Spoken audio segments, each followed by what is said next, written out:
আবু উমামা রাদিয়াল্লাহু তাআলা আনহু সাহাবী থেকে বর্ণিত, তিনি বলছেন যে একদিন নবী করিম সাল্লাল্লাহু আলাইহি সাল্লাম বসেছিলেন, আমরাও ছিলাম, আর একজন যুবক, ইন্না ফাতান শাব্বান, ফাতান মানে যুবক, সূরা কাহফের আয়াতে ফাতানের বহুবচন ফিতিয়া, ইন্নাহুম ফিতিয়াতুন আমানু বিরাব্বিহিম ওয়াজিদনাহুম হুদা, এখানে ফাতানে এক বচন ব্যবহৃত হয়েছে।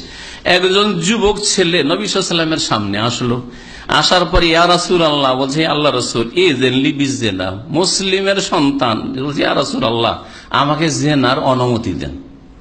থাকতে পারছে না যুবক, আর বিয়েও করতে পারছে না, আর থাকতেও পারছে না, আর একজন মুসলিমের সন্তান, হারাম কাজ করব, জাহান্নামে যাব, যাই নবীর কাছে যায়, গিয়ে যদি একটা অনুমতি পেয়ে যায় তাহলে তার অসুবিধা নেই, এই জন্য অনুমতি চাইতে গেছে, উদ্দেশ্য খারাপ নয় কিছু।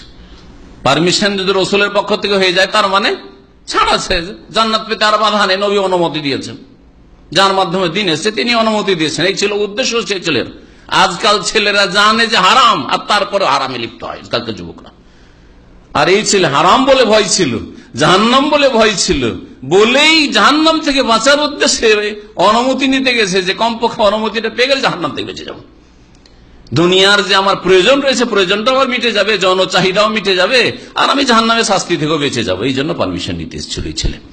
নবী করিম সাল্লাল্লাহু আলাইহি সাল্লামের কাছে যখন অনুমতি চাইল, আশ্চর্য হয়ে গেলেন সাহাবায়ে কেরামরা, কি করছে রে? ফাআকবাল আল কওম আলাইহি ফাজাজারুহ, চারিদিক থেকে সাহাবায়ে কেরামরা মনে হচ্ছে তার দিকে ঝাঁপিয়ে পড়েছে, আর কালো মাহ মাহ মাহ, একেবারে তাকে বকাঝকা শুরু করেছে। আরবিতে মাহ ধমক দেওয়ার জন্য, আর ভয় দেখানোর জন্য, আর বকাবকি করার জন্য এই শব্দগুলি ব্যবহৃত হয়ে থাকে। ফাকাল, নবী সাল্লাল্লাহু আলাইহি ওয়াসাল্লাম বললেন, না না না, এইসব কাজ করিও না, উদনু, কাছে করো, আমার কাছে নিয়ে আসো, আমার কাছে চলে আসো। আমি আপনি যদি একটা ছেলে এরকম বেয়াদবির প্রশ্ন করে, হ্যাঁ কোন কথা বলে যে কোন রাস্তা আছে কিনা, সৌদি আরবে আছি, এমন কোন রাস্তা আছে, থাকতেও পারছি না, তাহলে ধাক্কা দিয়ে বের করেন, দেখো বেয়াদব কোথাকার, মজলিসও বুঝে না, কিছু বুঝে না, আর বেয়াদব হারাম কথা বলছে, তাই না? এখানে দাওয়াতের রাস্তা বন্ধ করে দিলেন। নবী সাল্লাল্লাহু আলাইহি ওয়াসাল্লাম তো এই কাজ করলেন না। নবী করিম সাল্লাল্লাহু আলাইহি সাল্লামের দাওয়াতের পদ্ধতি, নম্র পদ্ধতি, হিকমত কৌশল, ইসলাম প্রচারের জন্য হিকমত কৌশল লাগবে, নম্রতা লাগবে, ভালো আচরণ লাগবে, অন্তর জয় করার চেষ্টা করতে হবে। বাশশিরু, নবী সাল্লাল্লাহু আলাইহি ওয়াসাল্লাম বলছেন সুসংবাদ দাও, ওয়ালা তুনাফিরু, ঘৃণা ছড়ায়ও না, দূরে ধাক্কা দিয়ে তাড়িয়ে দিও না, এই হচ্ছে নবী করিম সাল্লাল্লাহু আলাইহি ওয়াসাল্লাম কথা।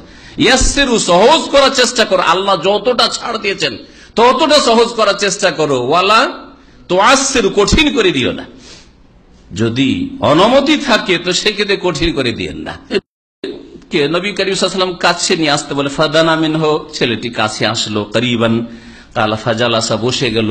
নবী করিম সাল্লাল্লাহু আলাইহি ওয়াসাল্লাম এত দূরে এত কাছে বসালেন যাতে করে ওর গায়ে নবী সাল্লাল্লাহু আলাইহি ওয়াসাল্লাম হাতটা পৌঁছে যায়, ওর পিঠে হাতটা পৌঁছে যায়, এত কাছে ডেকে নিলেন, অথচ এত বেয়াদবির প্রশ্ন করেছিল বা তার জন্য অনুমতি চেয়েছিল। কাল আতহিব্বুহু লিউম্মিক, তারপরে তাকে বুঝাইতে শুরু করলেন, যুবকদের জন্য উপদেশ নবী করিম সাল্লাল্লাহু আলাইহি ওয়াসাল্লাম, আচ্ছা বলো তো, তোমার মায়ের জন্য এটা কি পছন্দ করবে?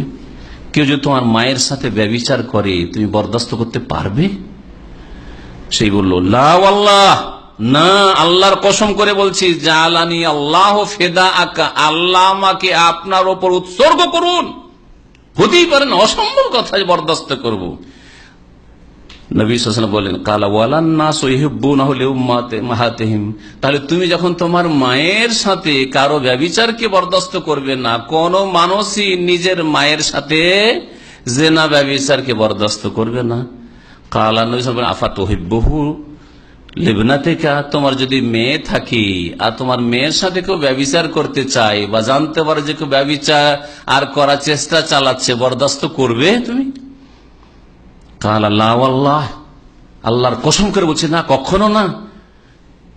ওয়ালান নাসু ইউহিব্বুনাহু লিবানাতিহিম, আর কোন মানুষই তাদের মেয়েদের সাথে জিনা ব্যভিচারকে কখনো বরদাস্ত করবে, জালানি আল্লাহ ফিদাক, আল্লাহ আপনার উপর আমাকে উৎসর্গ করুন, কোন মানুষ নিজের মেয়ের জন্য এটা মেনে নিতে পারেন না। কাল আফা তুহিব্বু লিউখতিকা, আচ্ছা চলো, মায়ের জন্য না হয় বেশি একটা আত্মমর্যাদা রয়েছে, গায়রাত রয়েছে, হ্যাঁ মেয়ের ক্ষেত্রে রয়েছে, কিন্তু বোন, তোমার বোনের সাথে কেউ যদি জিনা করতে চায়, আতহিব্বুহু লিউখতিকা, কালা লা ওয়াল্লাহ, না, আল্লাহর কসম করে বলছি, ওয়ালান নাসু ইউহিব্বুনাহু লিউম্মাহাতিহিম, নবী সাল্লাল্লাহু আলাইহি ওয়াসাল্লাম বললেন যে কোন মানুষই তাদের বোনের সাথে এই ব্যভিচার করাকে পছন্দ করবে না, তুমি যেমন পছন্দ করো না। বারবার করে ওই যুবক বলছে, জালানি আল্লাহ ফিদাক, আল্লাহ আমাকে আপনার উপর কুরবান করুক, উৎসর্গ করুক, আমি আপনার জন্য উৎসর্গ হইতে প্রস্তুত, কিন্তু আপনাকে ভালোবাসি, কিন্তু কোন মানুষ বরদাস্ত করবে না যে তা কারো মা বোনের সাথে বা মেয়ের সাথে কেউ ব্যভিচার করুক।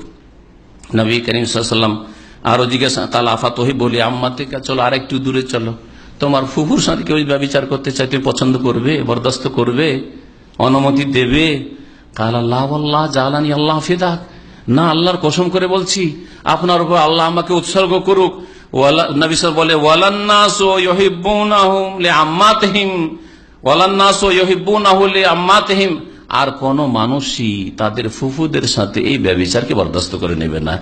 কালা আফাতহি বলে, খালে চলো, তোমার খালা ফুফু না হয় তোমার বংশের, তোমার রক্তের, এই দিক দিয়ে সম্পর্ক, বাপের দিক দিয়ে সম্পর্ক, কারণ বাপের বংশটাকে অনেক স্ট্রং দেখে। হ্যাঁ, ওই তো মামাদের বংশ, ওই দিক থেকে তো চলে এসছে, মা হয়তো অনেক সময় যোগাযোগই নেই। হয়তো তোমার খালার সাথে কেউ যদি ব্যভিচার করতে চায়, তুমি পছন্দ করবে? অতহি বলে খালা থেকে, কাল আল্লাহ আল্লাহ আল্লাহর কসম করে বলছি, জালানি আল্লাহ ফিদাক, আপনার উপর আল্লাহ আমাকে কোরবান করুক, উৎসর্গ করুক। নবী সাল্লাল্লাহু আলাইহি ওয়াসাল্লাম, নাসু ইউহিব্বুনাহু লিখালাতিহিম, কোন মানুষ তাদের খালাদের সাথে ব্যভিচার করা পছন্দ করবে না। তো যুবক বলতে চাইলেন এই কথা নবী সাল্লাল্লাহু আলাইহি ওয়াসাল্লাম, যে তুমি যে জেনা ব্যভিচারের পারমিশন চাইলে, আমি যখন পারমিশন দেবো যে মেয়েটির সাথে জেনা করবে সে কারো হয়তো মা হবে, হয় মা হয়ে গেছে, আর না হলে কারো মেয়ে হবে, সে অবশ্যই কারো মা তো কারো মেয়ে, অথবা কারো বোন, হ্যাঁ ভাই বেঁচে ভাই আছে তো কারো বোন, অথবা কারো ফুফু, কারো খালা, কারো আপনজন, সুতরাং তারাও বরদাস্ত করবে না। তাহলে তুমি কি করে এটা পছন্দ করছো? একজন মমিন তখনই মমিন হতে পারবে যেটা নিজের জন্য ভালোবাসে সেটাই অন্যের জন্য ভালোবাসে। লা ইউমিনু আহাদুকুম হাত্তা ইউহিব্বা লিআখিহি মা ইউহিব্বু লিনাফসিহি, সহিহ বুখারী হাদিস। অতক্ষণ পর্যন্ত কোন মানুষ মুমিন মুসলিম হতে পারে সত্যিকার অর্থে যতক্ষণ পর্যন্ত অন্যের নিজের জন্য যেটা ভালোবাসে সেইটাই বা সেই রকমই অন্যের জন্য ভালো না বাসবে। আপনার জন্য যেটা অপ্রীতিকর হয়, আপনার জন্য যেটা কষ্টদায়ক হয়, সেটা অন্যের ক্ষেত্রে করবেন।